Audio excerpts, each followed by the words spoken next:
Hello, everyone. Welcome to the podcast Diversity with Dale. This is your host, Pallavi Jha from Dale Carnegie, India. And today we have a wonderful guest, Vaijayanti Naik, Senior Vice President, Wholesale Banking, HR, Diversity, Equity, and Inclusion at Axis Bank. Vaijayanti has many stories to tell and a wonderful, illustrious career of achievements. But one of the ones she's most proud of is the Axis Women in Motion initiative. And we just can't wait to hear more about it from you, Vaijayanti. Over to you. Welcome to Diversity with Dale, and tell us more about the Axis Women in Motion initiative. Sure, Pallavi. Thank you so much for making me a part of this show today. Delighted to be here. Axis Women in Motion actually was a story that started about 2 years ago, roughly 2 years ago. And it all began, by looking at some statistics around the labor workforce participation rates for women in our country. And that's not telling a good story yet. That's right. And we were wondering, what is it that we can do, as an institution with our scale and size? And therefore we thought that, D&I is really not just about looking inward, but it is also about reaching out to the larger ecosystem. So it's our flagship academia outreach program where we reach out to students across the length and breadth of the country, both men, women, students, and we talk to them about the importance of women continuing to stay as economic entities and how that really impacts GDP. So the program's been very well received. And now we've taken the stage 2 for the same, which is we actually conduct electives around D&I at certain select campuses. So there are about 6 campuses we've tied up with, and we've done these sessions at 2 such campuses. Again, amazing response. And that makes me feel very optimistic and hopeful that truly, as we move forward on this journey, and like I said, it's a journey, we will hopefully create more inclusive cultures, inclusive organizations, and inclusive spaces for all of us. Absolutely. And I think that's fascinating that you've looked beyond the organization, because at the end of the day, we don't operate as an island, and we operate in a society. And it's commendable that you and Axis Bank have worked on this. I've been reading of late, and one of the interesting statistics I came up with was that over the last 10 years, or actually 12 years, we have seen the number of people with jobs being hired with the title diversity mentioned in it, just like yours is actually, has quadrupled since 2010. And I think especially in the last 5 to 6 years, it's really got a lot more fillip. Do you see, as somebody with diversity head yourself, do you see what is your perspective on why diversity is so crucial at workplaces? Yeah, I mean, it's a very powerful question. And I think there are, several trends, if you ask me, that are happening externally. One is that, if you look at it from large organizations' perspective, right, you have this entire ESG, initiative that all companies, the whole sustainability agenda. And at the heart of sustainability is actually diversity, equity, and inclusion, because you build sustainable cultures by actually creating more inclusive workspaces. So I think that is one thing that is clearly there. The second is, I think that institutions or organizations or academia, or whichever, cohort you really look at, we've always kind of looked at it from the lens of talent scarcity. If we were to alter that lens and start tapping alternate talent pools, I think you will reach to a stage of talent abundance, right? And so, instead of fighting talent scarcity all the time, maybe if we reach out to hitherto unaccessed talent pools, not only will we be creating a more diverse pool, but we will also move our mindset from talent scarcity to talent abundance. And thirdly, I think look at the kind of disruption that has happened in the business world, right? I mean, if you look at banking as a sector, I mean, the whole payments industry today, has moved to digital. And if you want innovation of that nature, then you need people who challenge things, right? Who are ready to do things differently. And you can only get that if you truly make your workforce diverse. So I think there is a business case, right? So some of these things, of course, can be looked at from the sense of we ought to do right. But also having a business case that supports it, I think just generates a greater level of engagement, buy-in, and look at the customers today, right? I mean, earlier, you had a monolithic customer. Today, you have all kinds of customers. People, from different towns, people with different educational backgrounds, people from, different income levels. There is a gender bifurcation. There are LGBTQIA customers, all kinds of clients. And so if you want to truly cater to that, how can you not represent the reality that you are facing when you service your customers? So I think if you were to look at all these trends, I think the time of diversity is now. And I would not like to just say diversity, but it's actually the whole trinity, the diversity, equity, and inclusion space. Yeah, absolutely. So it looks like you will probably see these designations go, quadruple maybe in the coming future. Right. And I'm glad you kind of outlined all of that because, the business case for diversity is the real driver for organizations, I would think. And very interestingly, very recently, we conducted a new study in the Indian environment. We surveyed 80 companies on the state of diversity, equity, and inclusion in their organizations. And while most of them said they were doing something about it, 68% did not link it to business impact, which was fascinating for me.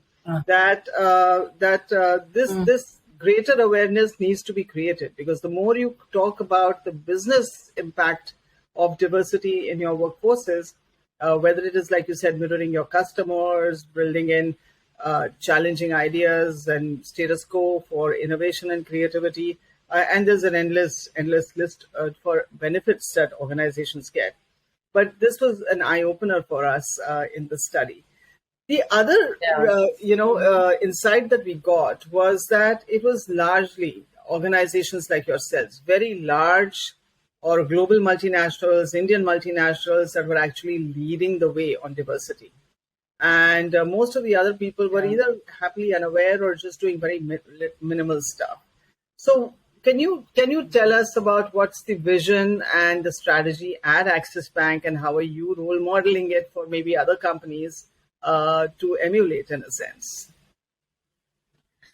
Yeah, I mean, Pallavi, all that I can say very humbly is that this is a very difficult road to traverse. It's not going to be easy because, there are several structural challenges, there are societal challenges, and we are a part of that society. We are part of that structure. Okay. So we have to acknowledge that. But then I guess it's also equally our responsibility to, try to make a difference. And therefore, this whole ecosystem outreach, I only outlined to you the Axis Women in Motion. But we have another one, which we kind of started off, which is known as the Axis Vibe, which is the Axis Varsity of Inclusive Business Enterprises. Okay. And, we did not like a round table, but a discussion with, what shall I call, like-minded companies, who value this whole DEI agenda and who themselves do several different things in that aspect. So the idea is actually, one template doesn't suit all. Mm-hmm. Right? Because it's also where you are in terms of your cultural journey, because a large part of the DNI agenda is actually a leadership and cultural agenda. So right. I think the whole idea is to stay engaged with everybody. What will work in Axis Bank may not work in another institution. But there are some guiding principles. And I think some of them is that, and everybody knows about it, is that you do need, absolute support from the top leadership. There is no taking away from that. Yes. You need a business case and you need advocacy. Now, the thing with advocacy and allyship is that it has to percolate several levels down, so you may, so otherwise your intent and action may diverge. because a lot of diversity, or may I say inclusion, is actually experienced down the line by people, and that plays out to them through their supervisors. Now, maybe at the top you have support, but if your front end supervisors are still not bought into it, then your intent will not translate into action very easily. But again, I'm saying that it is not an easy journey to traverse at all. It's tough. But you have, once you recognize these guiding principles, I think those are the principles you got to move on. I guess that's there is no template, but the principles are more or less the same. Right. Yeah. So, horses for courses, and I get that completely.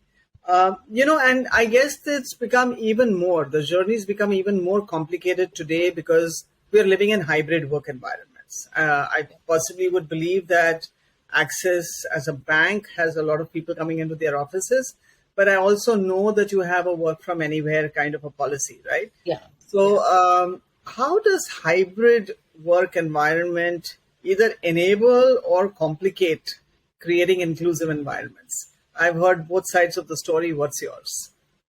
Yeah. So I guess, like I said earlier, a lot of it depends on the maturity of the supervisor, the leader there, right? But it also takes intentional effort. So what goes missing actually, if you see remote work, right? It's your social capital doesn't get built up very easily. Right. And some of us as managers, and I'm counting myself in there, now maybe saying that, okay, seeing is believing. I don't get to see what you're doing. So how do I know what you're doing? So the issue is also, how much can you truly quantify output in every single role? And therefore, then the other question related to that is, what's your trust capital? So I think if we are in a state where we can make, trust capital work, because that's what you need. Just because I'm not visible to you, it doesn't mean I'm not working, which means that even the manager mindset has to move to outputs, right? And that's not easy because we're so used to micromanaging on the inputs sometimes. And the second is consciously and intentionally building relationship capital. So I think, whilst we can say that and place a lot of burden on our supervisors and our leaders, I think it is also important that we build that capacity in them, right? Because in a way, hybrid came up so forcefully thanks to the whole COVID pandemic, and who was prepared for it, right? So it's a response to that, and it's working. And that also allows you again to recruit people from different, backgrounds. You can get, more women into the workforce. You can get people from smaller towns into the workforce, right? So I think we got to make it work. And for that, I think the important ask is, so whilst we place a lot of emphasis on the manager, I think we got to scale them up as well. We got to build their capacity. And I think that's a lot of deep work that I think we need to do as organizations. And we at Axis are absolutely cognizant of that, if that's the key to your success, then let's build that. If the manager is key, then how are we building that manager, making them more capable? Right. So, right. Yeah. It's very interesting that you say that, because that's exactly the point of view at Dale Carnegie, is that diversity is an outcome, really. It's the inclusive cultures that take you there. And to build inclusive cultures, you really need to create not just culture awareness, because I know there's a lot of work happening on culture awareness, but you also simultaneously need to create culture competencies. And we're not talking about knowing each other's cultures alone. It's also about, creating certain skills, whether it's empathy, whether it is creating ability to create psychological safety. And very often it comes from a place of creating greater self-confidence in the manager. So the moment you take away insecurity and you create greater confidence, there is a more openness for other points of view without being defensive or shutting somebody down. And so, there are very specific behavioral competencies that actually lead you to creating a more inclusive culture. And that's really, the point that I wanted to come to is very often people start with, let's hire different types of people, and they get quotas and goals to achieve. What should come first? Is it chicken and egg? Do you need to create an inclusive culture first, or do you need to create and hire a diverse workforce first? It's a very interesting question, Pallavi, but my response would be that we got to do everything as we start this journey. We cannot really say this will come first and that will come second, because they're all interdependent parts. So if I'm not making an effort of first building in diversity and challenging some of our paradigms on hiring, because that's the first trigger, I'm going to force the hiring manager to think differently, right? So, and at the same time, I have to ensure that I am making the person, feel welcomed. I mean, this story about how do you define diversity and inclusion is very commonly told, right? That diversity is being invited to a party, and then inclusion is about being asked to dance. I mean, it's often repeated and perhaps has lost its punch, but it is very true. So we got to do both. I don't think there is any serialization out there. But the journey of inclusion is definitely harder, because it's not just about, it's not just about getting more women or more PWDs or LGBTQIA community people or people with neurodiverse backgrounds, but it is to recognize simple diversity which is non-visible, right? There could be people who think differently, who decide differently, and how do we make sure that they are there, in every conversation that is meaningful. So both work needs to happen simultaneously, because, one will impact the other. And so you will create an exponential impact were you to do it together. That's the approach we have actually taken.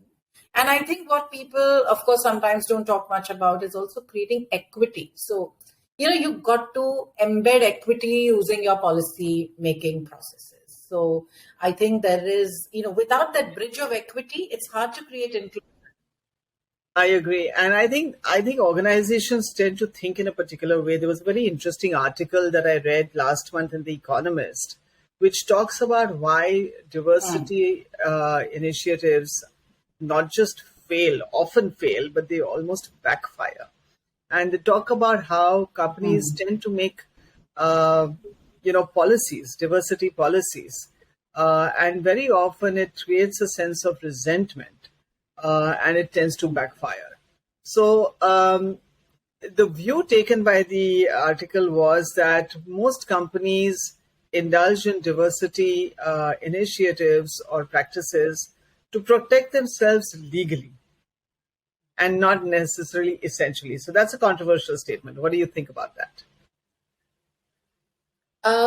So, look, I think the way I would like to respond to this is from my own experience at Axis Bank, is that there was no, for us at least, there was no legal thing that was driving this. And we really felt that we are a very large institution, and we have to reflect the changing demographics of the people that we serve, right? And if we are such a large institution, if we don't reflect the whole society, then are we really going to be able to serve our customers well?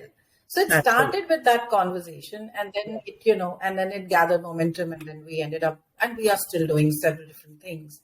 But even if, let me counter what the view that has been taken in this article that you mentioned, is that, let's say, even if an institution or an organization decides to take this route using the legal route, right? But it will still create some conversation. It will still create a debate. And, the first step in actually creating change is to spark a debate, right? So it may be legally driven for somebody, doesn't matter. But the bottom line is you're creating a debate and you're creating a conversation, and something new will emerge from the conversation. And that's how the change can get sparked. Then, of course, it's up to the people in that organization to pick it up and, create a positive energy out of that change. So it's not necessarily just a bad thing, is how I would look at it.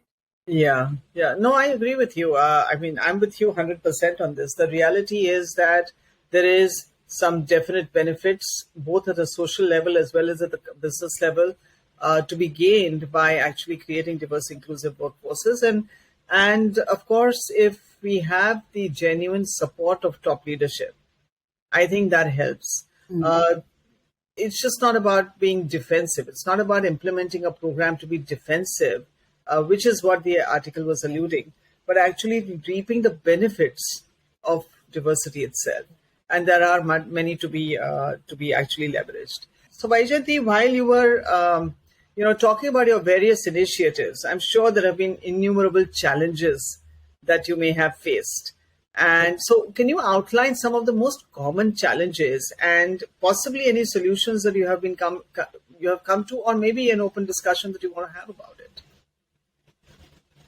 Yeah. So like I've been saying earlier, Pallavi, the road that, one traverses in this journey is not an easy one. There are mindset challenges actually that you have to overcome at different levels, because when you see what is at the heart of inclusion, it's our bias, it's our paradigm, it's my mindset, and most of us genuinely believe that we are not biased, and it's a real feeling that we have. And so that's the first barrier, that if we are able to break through that and become a little more self-aware that, yeah, maybe I do have this bias, I do decide for others, I do make up my mind about others, then that is the first step. Second is, of course, getting people to align to different talent pockets, and this whole conversation around equity before equality, because, that I think is at the heart of everything. So it's really about, engaging with your people around all these issues, which could be around, recognize my own bias, be open to, different kinds of talent pools. And, when I'm making decisions, right, can we take a pause?